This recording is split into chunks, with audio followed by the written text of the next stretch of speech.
안녕하세요. 포유 환율연구소입니다. 오늘은 연준 의장이 5월경으로 이제 기억이 되는데 물가가 이제 예상보다 높게 이제 나오니까 지금 물가 상승은 일시적인 현상이다라는 얘기를 했었잖아요. 그리고 이제 최근에는 또 물가가 계속해서 오르니까 테이퍼링을 이제 예고하면서 기준금리 인상과는 연결하지 말라. 물가가 설사 오르더라도 그런 얘기를 한 기억이 나거든요. 근데 이제 국내 이제 경제 패널들은 높은 이제 물가 상승률이 지속되니까 일시적이라는 표현에 엄청난 의미를 부여하는 것 같아요. 그러니까 물가 상승이 일시적이지 않으니까 기준금리를 인상할 거다. 이런 얘기이지 않겠어요? 그런데 이제 여러분들에게 지금 추가적인 설명을 드리기 전에 제가 질문을 하나 하고 싶네요. 왜 기준금리를 우리나라는 한매 조건부 채권으로 하고 미국은 일일짜리 콜금리를 정할까요? 제가 이제 시장금리를 결정한 경험이 있다고 여러분들한테 뭐 한두 번 얘기를 한 기억이 나는데, 시장금리를 결정하던 것이 왜 그 다음은 시장 기능에 자율에 맡기느냐 하면요, 우리가 IMF 구제금융을 받았잖아요. 그러니까 이제 IMF 기준금과 구제금융을 받는 조건에 그 금리 자유화를 요구합니다. 왜냐면 그 친구들이 IMF로 가는 게 뭐 국제기구이기는 하지만은 문자 그대로 해석하면 인터내셔널 머니터리 펀드거든요. 그러니까 펀드예요. 국가들이 투자한 펀드죠. 근데 이제 미국 지분이 제일 많아요, 거기서.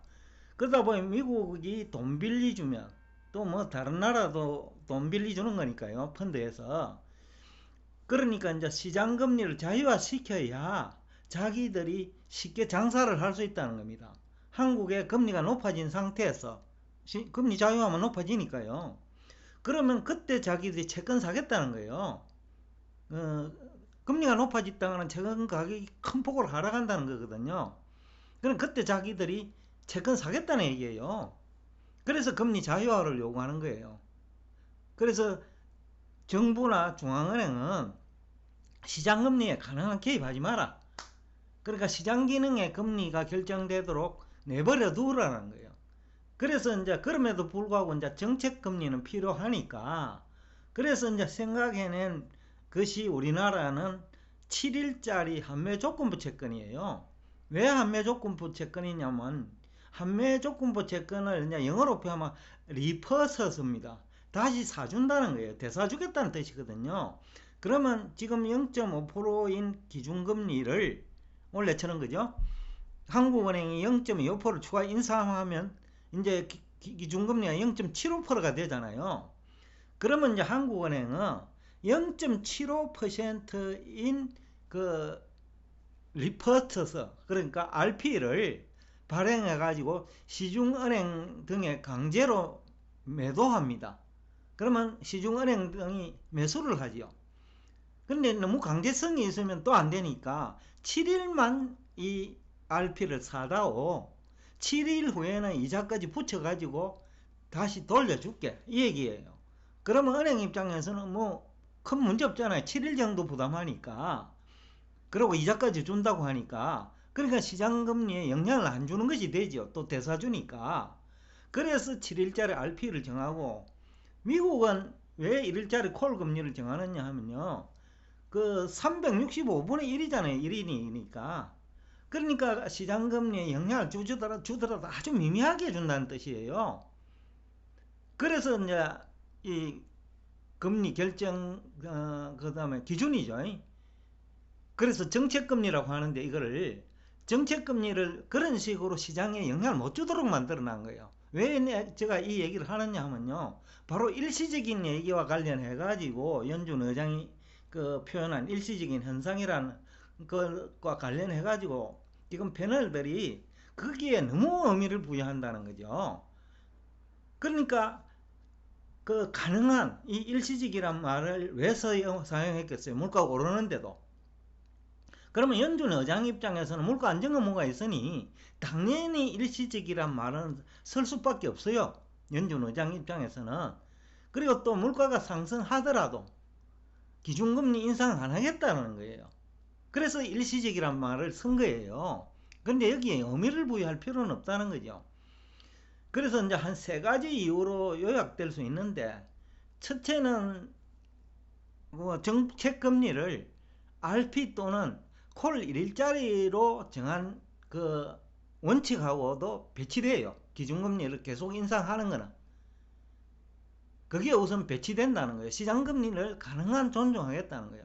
그러나 엄청난 부작용이 생길 때, 기다리다가 물가가 계속 오를 때, 그럴 때 기준금리를 인상하겠다는 거거든요. 그러니까 이제 그런 표현으로 보면 된다. 그리고 또 하나는 지금 일어나는 물가 상승률은 수요 쪽에서 문제가 생기는 게 아니에요. 코로나 때문에 공급이 차질이 생긴 거예요. 원자재는 원자재대로 지하에서 그 채굴 하는 것들은 그 잘 안 되고요. 지하에 같이 있으면 바로 코로나 한 명만 걸리면 다 걸려버리거든요. 밀폐동 공간이기 때문에. 그러니까 그것 때문에 이제 그 지하에 있는 거는 지하에 있는 그 원자재대로 그 생산이 힘들고, 또 그 대면 관련 또 중간재 부품도 있잖아요. 그런 것들은 또 생산이 잘 안 되고, 또 뿐만 아니라 미국 같은 데는 그 조금만 이제 단순한 그 생산 과정을 거쳐서 만들어진 물건이 있잖아요. 연필이라든지 휴지라든지 이런 것들. 이런 것들은 외국에서 수입을 해고 오는데, 그 이제 신흥국들이 주로 그런 거 생산할 거 아닙니까? 부가가치가 낮으니까. 그러면 신흥국이 코로나가 지금 엉망이잖아요. 베트남도 그렇고 뭐 인도도 그렇고죠. 나머지 남미에도 똑같을 거예요. 브라질도 그렇고. 그러다 보니 생산 차질이 발생한 거예요. 쉽게 하면 공급이 안 되는 거예요. 그래서 이거는 기준금리를 인상한다고 해결될 성질이 아니다는 거죠. 경기만 죽여버리는 것이지 기준금리를 인상하면 물가는 잡지 못한다는 거예요. 그런 얘기를 할 수 있어야 이제 금리 전문가라고 할 수 있지 않겠어요? 자, 그 다음에 세 번째는 기준금리를 인상하더라도 그 별 효과도 없지만은 지금 시장금리가 이미 그 1.5%잖아요. 근데 기준금리 0.25% 인상한다고 해가 무슨 의미가 있느냐는 거죠. 다섯 번 인상을 해도 기준금리를 못 따라가거든요. 시장금리를 0.25%에서 다섯 번 해봐야 1.25밖에 안 되는 거죠. 지금 1.5%인데. 그러니까 이제 큰 의미도 없다. 그런 뜻으로 이제 해석을 해야 될 것 같다. 그래야 뭐 아까 시장에 큰 뭐 그 부작용 없이 그 대응할 수 있겠다라는 뜻에서 제가 오늘 이 주제를 가지고 나와서 너무 의미를 부여할 필요는 없다. 일시적인 물가 상승이라는 건 중앙은행은 당연히 그 얘기를 해야 돼요. 그 연준 의장이 뭐 몰라서가 아니라 당연히 그 얘기를 할 수밖에 없어요. 물가 안정 의무가 있기 때문에. 그렇다고 그러면 계속해서 물가를 상승한다는 이유로 금리 인상할 거냐 아니라는 얘기요. 그래서 테이퍼링 얘기하면서 기준금리 인상과는 연결시키지 말라라는 거죠. 가능한 시장금리를 존중하겠다는 뜻이에요. 그러니까 그런 뜻으로 해석하면 특별히 이 일시적이라는 표현에 의미를 부여할 아무런 뭐 의미도 없다. 가치도 없다라는 거, 실익이 없다라는 얘기거든요. 오늘은 그 얘기를 좀 알려줘야 될 것 같아가지고 많은 사람들이 일시적이라는 표현을 가지고 이제는 계속해서 물가가 오르니 그러면 일시적이 아니니까 금리를 인상할 거 아니냐, 이건 아니라는 거죠. 그거는 그 경기가 이제 망가지는 그 금리 인상을 할 수 없거든요. 중앙은행은 금리를 인상하는 목적이 물가에도 영향이 있지만은 또 금리를 낮추는 것은 경기 부양에도 목적이 있거든요. 근데 지금은 경기 불황을 극복해야 되는 그것이 선결과제예요. 그리고 고용도 아직까지 뭐 안정고용 수준에 도달하지 않았고 또 시간도 많이 걸릴 거예요. 과거와 달리 코로나 사태로. 그러니까 금리 인상을 하더라도 아주 천천히 할 수밖에 없고요. 그래서 일시적이라고 얘기를 하는 거예요. 기준금리 인상 안 하겠다는 거예요. 시장금리에 맡겨놓겠다라는 뜻으로 해석을 해야 되지 않나 싶어서 오늘 이 주제를 가지고 나왔습니다. 오늘도 끝까지 경청해 주셔서 대단히 감사합니다.